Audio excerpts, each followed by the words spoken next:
Az a helyzet, hogy adoptáltak egy másik kutyát, majd mindjárt megmutatom azt is.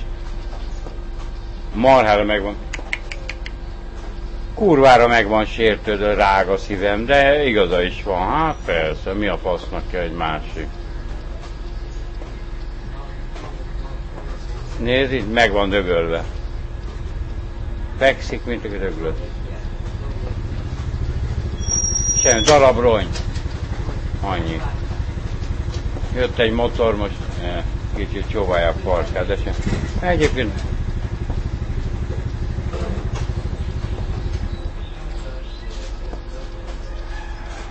darabrongy döglött. Jött.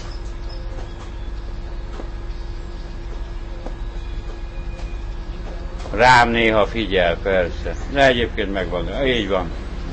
Így.